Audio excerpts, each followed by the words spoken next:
What's up guys, NepentheZ here and welcome back to another episode of Draft to Glory. This is indeed the 7th consecutive day of Draft to Glory uploads, which is what I promised you guys this week because of such an amazing team of the week.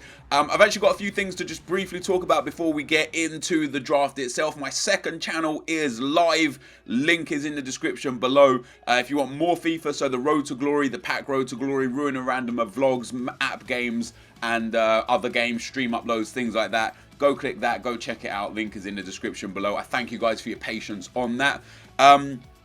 We addressed La Liga stuff in yesterday's draft. Of course, it still might be prevalent that we do go La Liga, but not always necessarily. And I had one more thing to talk about. Oh yeah, thank you guys. Just thank you, for, as per usual, for showing up on these videos, for supporting me.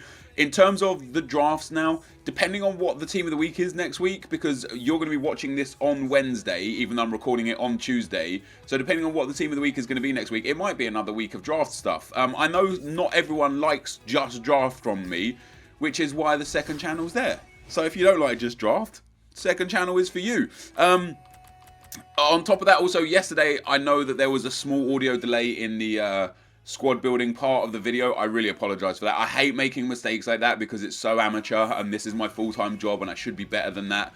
So I do apologize for the small audio delay. I'm not a huge fan of the 3-back formations, as you guys know. The 3-4-2-1 we did have a little bit of success with. 5-2-1-2 I'm definitely not going with. 3-5-2 could be an option. I actually might go with the 3-4-2-1 again. It's been very hit and miss for me. You know, we lost in the first round with it the first time we used it. We won with it the second time we used it, and then we lost in the second round the third time we used it. So maybe we'll try it again, and we'll just see what we can get out of it. Now, our captains are Marcelo, Aguero, De Bruyne, DeMarcos, and Shaqiri. Now, as far as captains go, that is quite possibly one of the worst set of captains you can get. However, we have got that 90 rated Aguero, who is going to be our captain. I'm hoping that we get the opportunity to build into a BPL squad, and we indeed are going to. Sanchez, Depay, and Pedro. Of course, we're not going to take Pedro. So the options are basically Depay or Sanchez, and I'm probably going to take Sanchez just because he's a really, really good player in the game this year. So we'll go Sanchez one side, and we could go Messi this side, theoretically. This is why I build La Liga, guys, because we're trying to build BPL, and we get 4 Serie A players and a Greek League player. I'm probably going to go with Iturbe because he gets the Argentinian link to Aguero. And it has begun. We're either going to have to build into a hybrid or just have an absolutely shocking team. On the left-hand side, we get the new man of the match, Troy Deeney, inform Arnautovic, or inform Pedro. Arnautovic, 4-star, 4-star. He's actually got he would serve much better as a cam or a centre mid. Troy Deeney, again, he would just serve so much better as a central player rather than a winger. I'm probably going to take Pedro. Or Pedro, however you say Pedro. I say Pedro like Pedro, not like Pedro. But yeah, we'll take Pedro there. Oh, brilliant. Love those players. And we only get, once again, 2 La Liga players, 1 BPL player that we are forced to choose. He's actually not got a bad card. Passing, physical, defending, okay. Medium high work rate, 6 foot tall. I tell you what, Fletcher could be one of those guys that's just amazing, and you don't realize he's going to be amazing. And again, no BPL players. What am I to do? Guys, genuinely, what am I to do when you don't get BPL players and you're trying to build a BPL team? I could go with that David Alaba, could go with that Godin, but if I go with the Godin, we have to build BBVA at some point in the team. I could go Chiellini, because we could go Serie A down the right-hand side, and imagine if we got that Paul Pogba. Actually, yeah, let's do that. Let's hope and pray for a blue Paul Pogba. We don't get it. What we do get, however, we could take Jordan Henderson, or we could take Pjanic. Pjanic obviously gets a strong link to Iturbe. Chiellini will sit. I'd have to put Chiellini in the middle and sit in him there. I'm not necessarily enjoying this. I'm gonna take Pjanic, and we're gonna swap him for Chiellini here. Barzagli would be great as well. Ooh, it's the new is that new? I think it's a new hero card. We get Diego Godin again, which of course we can't use. We get Scott Dan, who I just don't want to use. Titty doesn't get any links anywhere. I'm going to have to take Scott Dan. That's really disappointing. I'll swap those around, though, and that helps massively. In fact, Chiellini, I probably want to be the central centre-back. Oh, you know what's really funny? In yesterday's video, I was saying how Boateng, Otamendi, Company, players like that never pop. And here we are with Boateng and Otamendi. You know what's really frustrating? If I'd have taken the Alaba, I would have had a really strong link to him right there. Now the options are, we could go with this Manolas, who gets a strong link to Pjanic, or we could take Otamendi, who's obviously a BPL centre-back and is just very, very good. I'll take Manolas, and we'll keep him there. And then in goal, Inform Buffon would be nice. Ooh, Inform Handanovic would be great as well. So there we go. So that's the start of the team. Obviously, you need to get the right midfielder in first. Oh, wow. Oh, and Saldi. That's not bad. He doesn't have skill moves, does he? No, he's only got 3-star skill moves because he's typically a left back, and that's why he's shooting so poor, but we'll take him. So, the start of the team's not too bad. Theoretically, we need a better centre midfielder and a better left centre-back. But for that, so far, it's not the greatest team. It doesn't have a lot of everything. Like, 4-star there, 4-star, 4-star. Pedro has 4-star, but none of the midfielders or the other winger has 4-star. The defence, however, is rapid and very, very good, except for Scott Dan. So I do need a better centre-back. There's that Buffon goalkeeper. I don't like Handanovic has got a fantastic card anyway. There's no need to take Buffon other than for chemistry reasons. I will actually take Buffon just in case we need to give him that like perfect link to oh my god. To what's his face. We could go Ramirez here, who gets a strong link with Pedro, but with no one else. We could go with Costa. No, Pedro doesn't work as a left forward. Could take Carlos Tevez. Could take Karim Benzema as a super sub. Could take Bale as a super sub. We could actually, like, there's an argument to be made for absolutely all of these players. But the answer is, who do I actually want in the team? I'm going to take Ramirez, and we're going to play him in here. We lose one chemistry for that because he's a CDM instead of a centre mid, but I think he's better than Fletcher, and I think he works a whole lot better. If we could actually get Eden Hazard, that would just be perfect. I'm tempted to take like Holebas or Walker and just play them. They will get terrible chemistry, won't they? Because there's no links there. I'm going to take Kyle Walker anyway. I'm not going to put him in now because we'll lose so much chem, but I might bring him on as a sub instead of Dan for that pace. We get Troy Deeney again, Adebayor, Jokic, Pereira, and Fernandez. I'll take Adebayor just for the skill moves. He's got 4-star skill moves. He's a bit better than Troy Deeney in that aspect. We get that Gareth Bale again.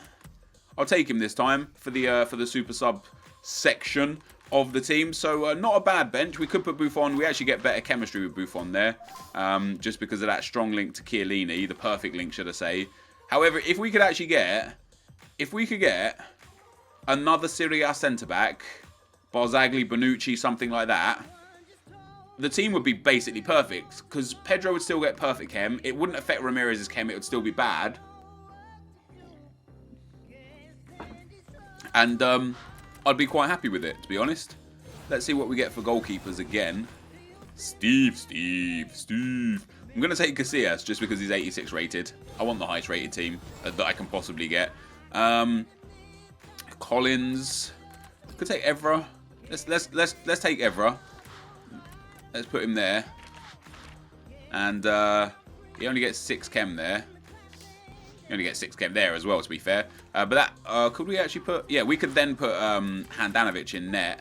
And Chiellini would still get 10 chem because he gets a strong link off of Evra. I think that's probably better.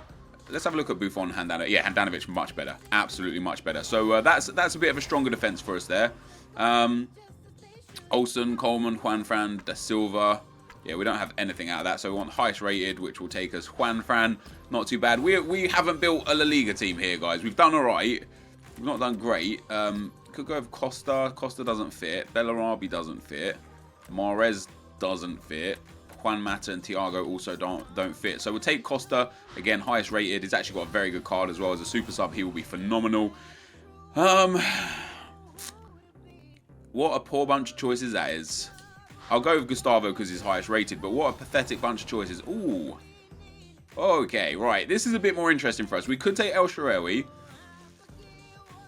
Do we have another midfield? We don't. Fuck.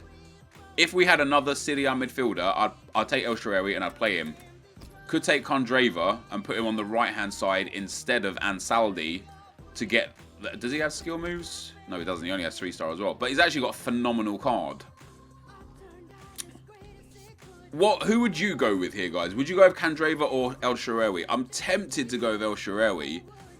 I can't even use him anyway because we don't have a striker to fit. We don't have the striker that we would need. We'll go with Kondreva. I might actually start Kondreva as well instead of Ansaldi. And last but not least, we get the silvers. Interestingly enough, we didn't get a single blue card pull for us. We didn't get Messi or Ronaldo pull for us.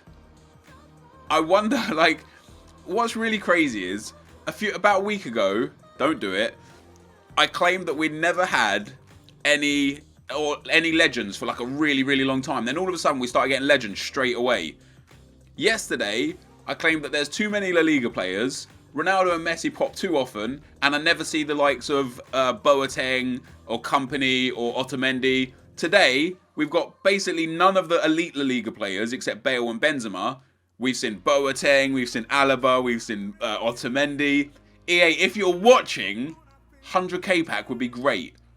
No matter what round I go out in, 100k pack. Because I'm calling a little bit of Illuminati confirmed. You know what I'm saying? Like, there's just a little bit there that suggests that EA are watching, they're listening, and you know, they want me to win. Now, wait, what? All right, so it's gonna have to be a Turbe there. Why? Who? Oh wait, I'm actually gonna have to play. Why does... Oh, it's only the one chem. Yeah, no, that's okay. I don't mind having Ansaldi not there. Right, so we've got Bale. We're going to have 2 goalkeepers on the bench just for the making of the bench. And that's actually the making of the bench. So 185 is what we're going to get because we will get the chemistry that we're going to need. We'll put Walker on the bench as well. In terms of super subs, we've got Costa, Bale, and probably Walker as one of our super subs as well. Let's put a manager in. See who we get. We get Arsene Wenger, the French version. He actually gives a lot of chem to the right people. Sanchez, Ramirez, and Evra. Wenger might just be the manager I go with. They don't need the chem. Pjanic is fine. Iturbe is fine. They're the same. Pellegrini doesn't give it to Evra. The Brazilian only gives it to... I'm going to go with Wenger for the manager. So there you go, guys. A 185 is the team. Took us a long time to build the team today. Very disappointed in myself. But yeah, that's the team. Low chem on Evra, low chem on Ramirez. Everyone else is pretty much perfect chem. Let's get into the gameplay. Okay, guys, so as we get into the gameplay, the first team we'll come up against has got a 4-3-3, 73 chemistry team. It's quite an interesting team. He has got the blue Ronaldo thrown in there. I can't believe that he didn't get more ability to change the chemistry. But it did spark an idea for me for the next episode of Draft to Glory. You guys remember back in FIFA last year, I used to do challenges with chem and stuff like that. I did something called a 6 chem challenge where I built a team where every player was just on 6 chem. Imagine we do that again in the draft where we don't necessarily build a team based on chem, but also not based on chem. So if we get like a Ronaldo, we'll basically just pick the best player for each position that's in the position, so they will guarantee to get a minimum of 6 chemistry and see how it works. I think that'd be quite an interesting thing to do. However, we will 1-0 down to Pierre-Emerick Aubameyang in this game, and I was talking to A9 Skills last night about how the gameplay's changed. I feel like the gameplay's changed. A lot of you guys agreed that the gameplay has changed. I feel like I've adapted to it now. You know, I've won 3 out of the last 5 drafts. We're in the first round of this draft, which as you can probably tell by the length of the video is going to turn out to be a good draft, and I feel like I've kind of got the hang of the gameplay. One thing that I discussed with AA last night, which he agrees with wholeheartedly, is that through balls are OP again, and that through ball to Aubameyang is OP, and why it's broken is the same reason as why it was broken in my opinion in FIFA 14 and why I actually hated FIFA 14, and that's because when the possession turns over, and this both works for you offensively and works against you defensively, when the possession turns over, your defenders are statuesque for about 3/4 to 1 second. So if when the possession turns over, you have the mindset to just play a through ball, whether you know somebody's there or not, the likelihood is that it's going to connect to an attacking player who's made a run before the defence has registered that you've actually lost the ball. And it's for AA, he's struggling a little bit to cope with the gameplay. He says he doesn't enjoy it much right now. But for myself, just a bit of food in my teeth. Why not? Why not? For myself, I kind of recognise when the through balls could come, and I've started to adapt to try and figure out how to beat that. And one thing that will be massively important, I think, for the rest of this FIFA cycle is playing with formations with central defensive midfielders in. Not two defensive midfielders, like in the 4-2-3-1 wide where you have two set defensive midfielders.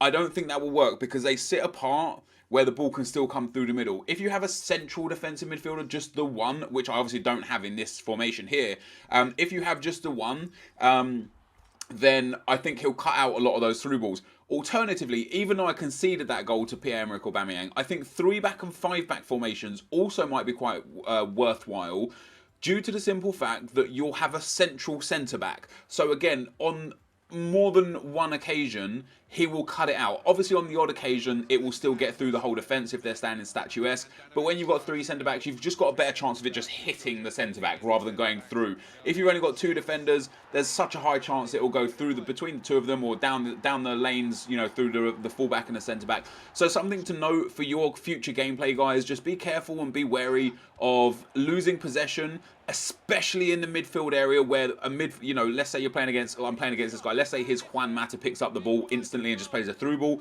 I know for sure his strikers are probably going to be through on goal.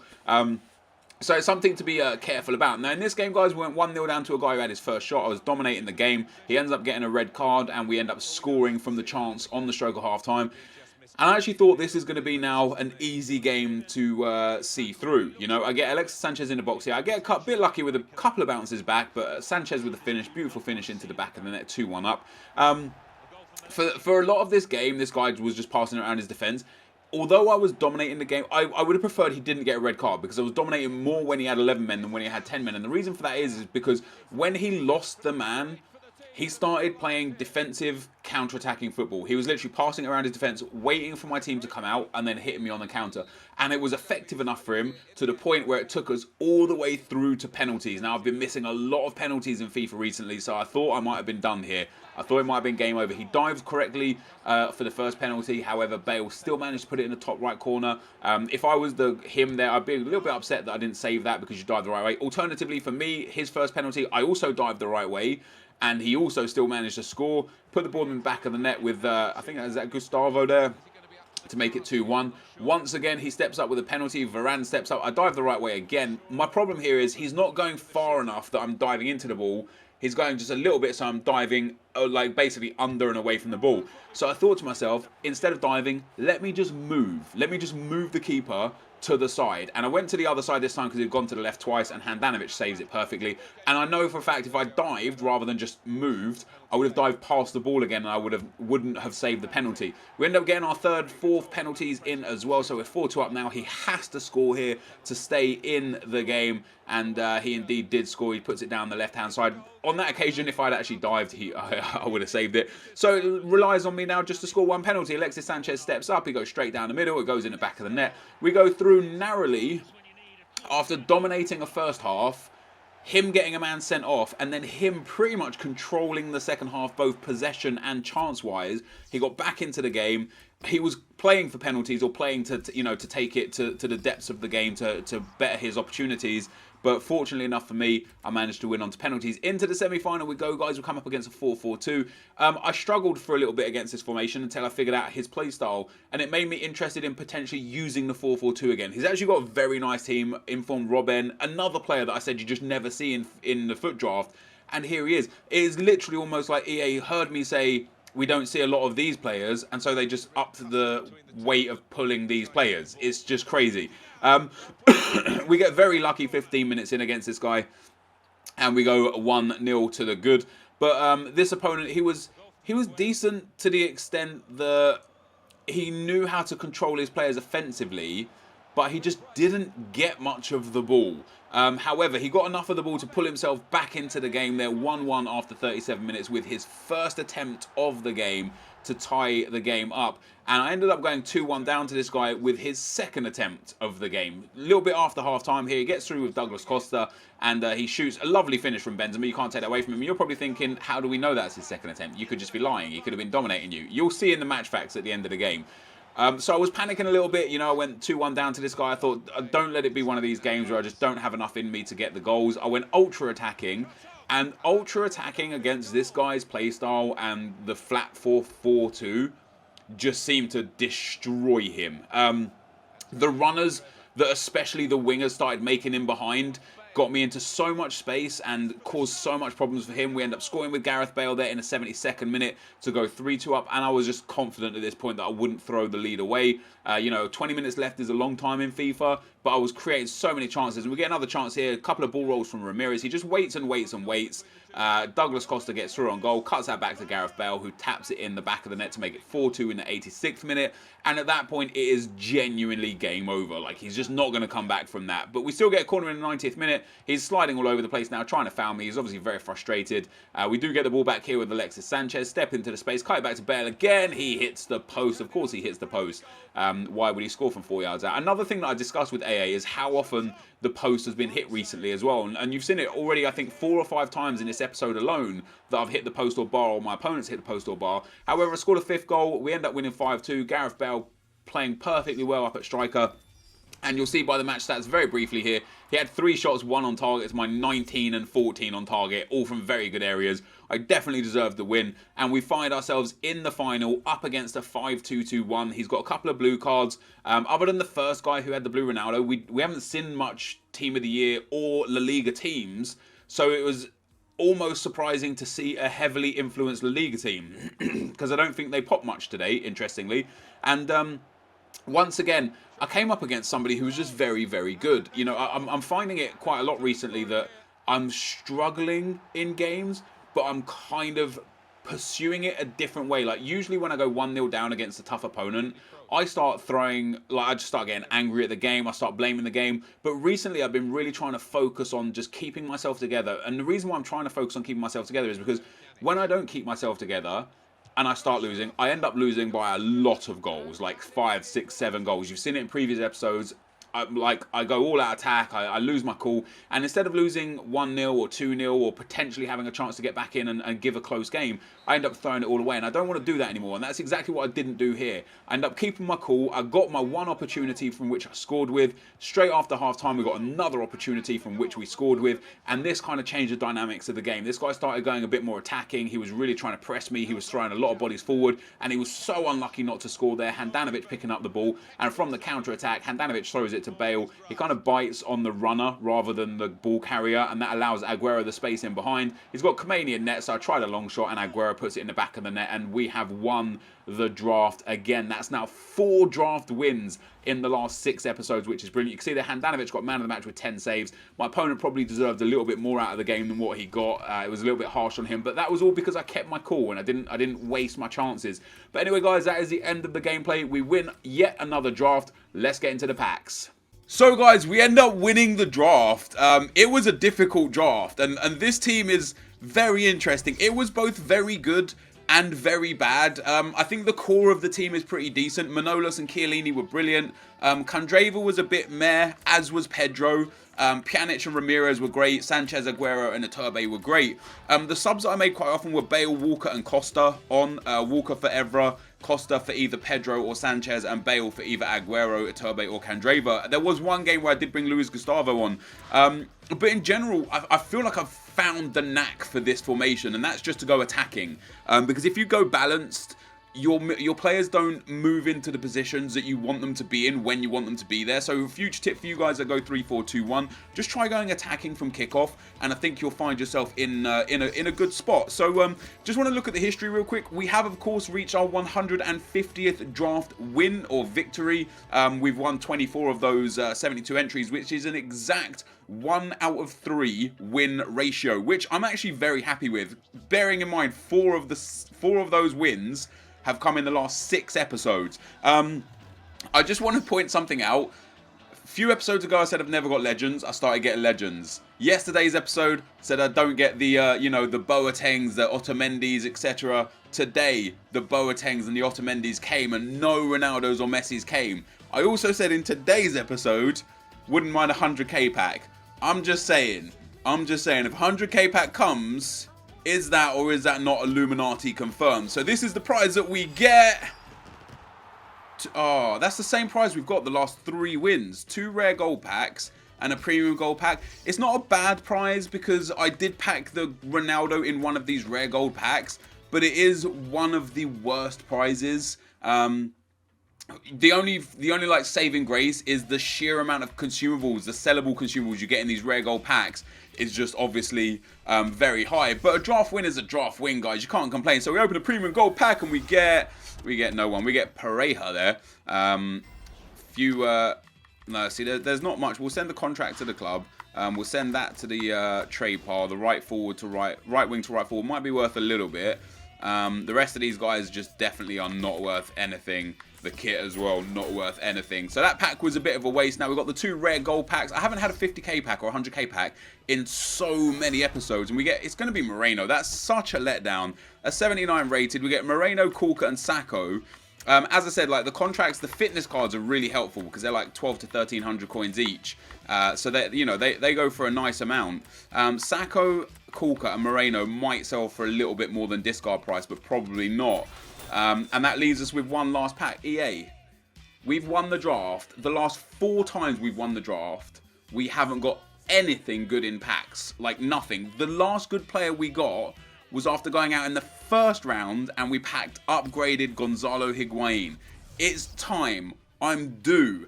Give me a good player. Is that Buffon? It's going to be Sidigu. That's just a letdown again, isn't it? Oh my god. I mean, again, the fitness cards and the contracts, the healings, the position modifiers, they're worth a little bit. He's a transferred card or maybe an upgraded card, and Sidigu might be worth a little bit. But that in general, guys, was an utter disappointment. And, you know, we're winning drafts. We're doing our part. And EA just aren't reciprocating. EA aren't giving us what I feel like we deserve. However, guys, another draft win today. I do appreciate you tuning in. If you could drop a thumbs up, that would be absolutely awesome. I'm not sure if I'm going to do Draft to Glory tomorrow or not. It depends on what the team of the week is. There's potentially a hero or an informed Ibra and an informed Neymar. So I might just do another week of drafts for another epic team of the week. With that being said, if you do miss the Road to Glories, the Pack Road to Glory, Ruiner Randomer, Squad Builders, etc., second channel link is down below. Make sure you go and give it a subscribe so you can see when the videos pop up. I'll link them in the descriptions and through Twitter and stuff as well anyway. But go check those out. And guys, thank you for watching. Hopefully you enjoyed it, and I'll see you next time. I'm out. Peace.